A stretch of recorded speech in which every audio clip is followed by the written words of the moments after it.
Saul 3, a realistic epic fantasy adventure for adults, by Wdowski. Note, for your full enjoyment, be sure to read or listen to the end and continue to the next chapter. Chapter 47.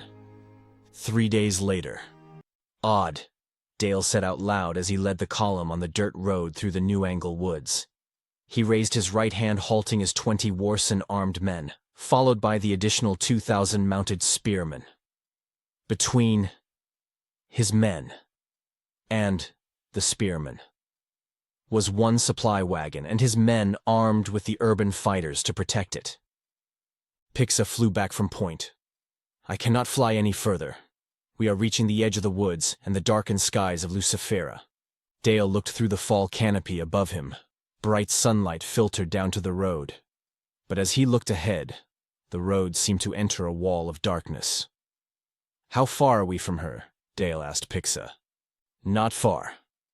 Her range is at best a couple of miles. It's more than enough to keep her grand army shaded from the morning sun. Pixa answered. I am going to need to retreat to the wagon if we go any further. I understand. Please do. I'm keeping my men armed with urban fighters to defend the wagon and you. Just in case things go south, I want you and them to retreat back to East Riverton. Dale was still not comfortable with her coming on this mission, but understood her importance in turning the giants. Josh and the Quadtron runner led the human column into the darkened woods. Only a few yards into the dark, Quadtron archers descended from trees from both sides of the roads to greet them. Dale rode up with Zoop and tradesmen to meet with Methuselah, who had also descended from the trees from his command center. Greetings. Dale responded to their Quadtron allies. He could already hear, far in the distance, the sound of trebuchets hurling projectiles and smashing into Tregor's walls. The smell of burning buildings was also in the air. Dale was almost afraid to ask what the situation was, fearing that they were too late. Methuselah. He made the hand gesture of opening them as if opening a book. Wishing you and yours a well-written narrative. Methuselah, standing taller than Dale's horse, made the same gesture. We have been written into interesting times. I was afraid of that. Zoop responded, hopefully not too interesting. Methuselah looked to Zoop and smiled. Your people and our Anubis allies are making a heroic stand. But fear not, my Neetthton friend. This will not be written as a last stand. Your walls are battered. Some buildings are aflame. But they have not completed the bridges to cross the sea moat, and your city's walls still stand strong. Zup was relieved they were not too late. Can you see her? Dale asked. She hovers above the middle of her army, keeping the 4 giants within her charm. I think their resistance and her maintaining the darkened clouds above are taxing her powers. The Quadtron patriarch informed Dale with an air of confidence. It has been a splendid defense to witness. Dale dismounted, handing his reins to tradesmen to hold on to. He walked up to Methuselah and asked him to show him what they are facing. Methuselah escorted Dale, Zup, and Josh a few yards down the dirt forest road to the edge of the tree line. Less than 2 miles away, they could make out the walls of Tregor in the distance. Between them and the Neetthton city, the massive grand army of demonoids stood in tight battle formations, ready at any moment to rush the walls once the towers could cross the sea moat, or the trebuchets could finally pound breaches into the city. Dale spotted Lucifera hovering at the height of the 4 giants she had under her control. They were at least a half-mile from his position. She flew quickly between the giants, maintaining her control over them. I see what you mean. It seems keeping the heavens darkened and controlling them is stretching her powers. Taking her out would cause all of this to crumble, Zoop added. The giants would be free of her control, the heavens will open, and the light will blind her horde. That is the plan, Dale replied, looking out at the tens of thousands of demonoid warriors between them and her. He realized he could not reach her with only 20 men armed with the Warsons. Greendale needs to turn her forces towards him. There is no way we can cut through that many. Dale walked back to the column and looked up at tradesmen. I am putting you in command of all our cavalry units. Position them in a single row, 1,000 on our right flank and 1,000 on our left. Keep them just behind the tree line. When do we attack? Tradesman asked. When the clouds part and the sun blinds them, charge in without mercy, Dale commanded. Cut them down like stalks of corn, Zup added. Aye. Tradesman saluted Dale and hand-signaled to the column to split into 2 columns and flank out on both sides. Passing the supply wagon, the men quietly rode their mounts into position. Dale took out the walkie-talkie. Greendale, Greendale, Greendale. He quietly spoke into it. Only static responded to his call.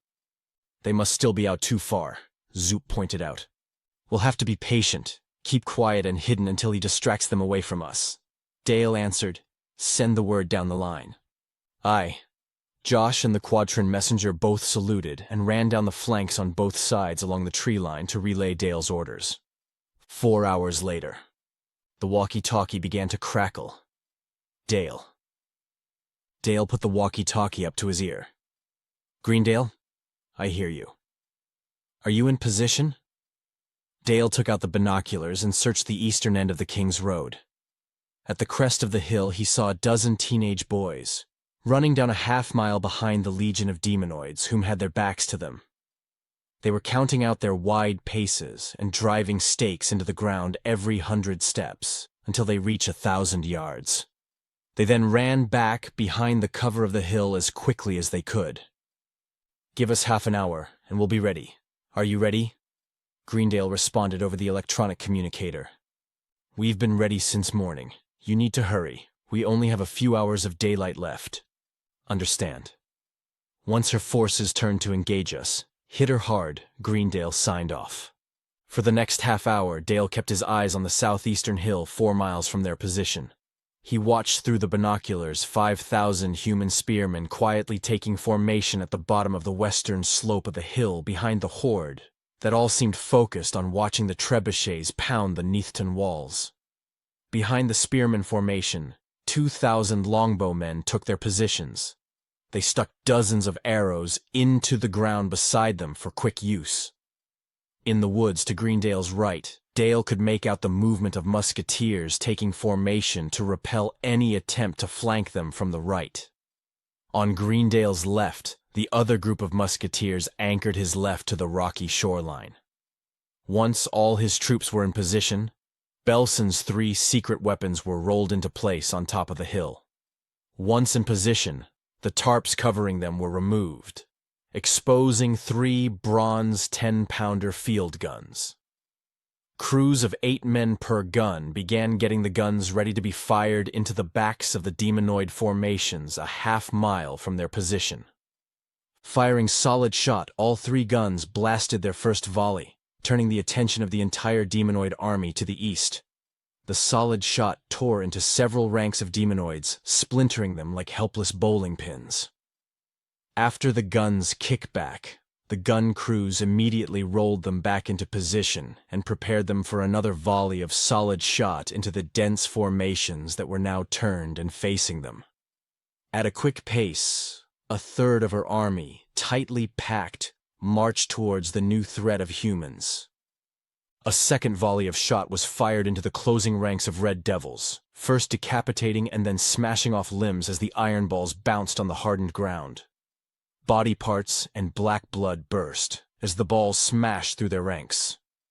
The demonoids quickly closed their holes in their lines and continued towards the humans.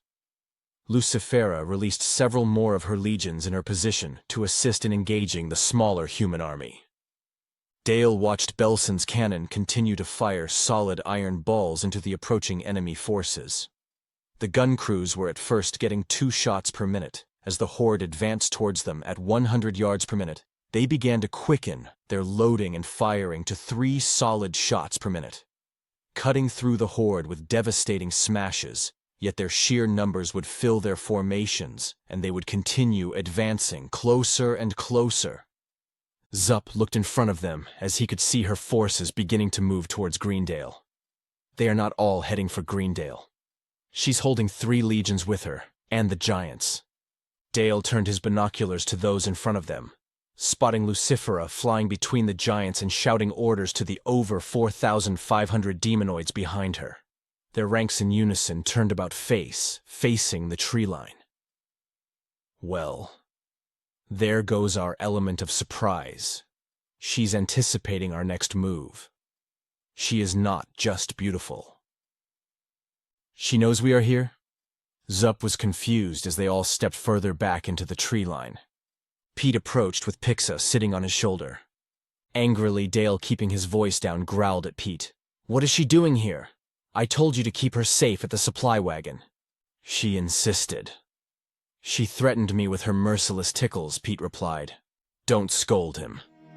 I have a plan." Pixa defended Pete. "What plan?" Dale was still upset she was risking her safety by being on the front line. Please continue to Chapter 48. To support the author, please like, share, comment, and subscribe.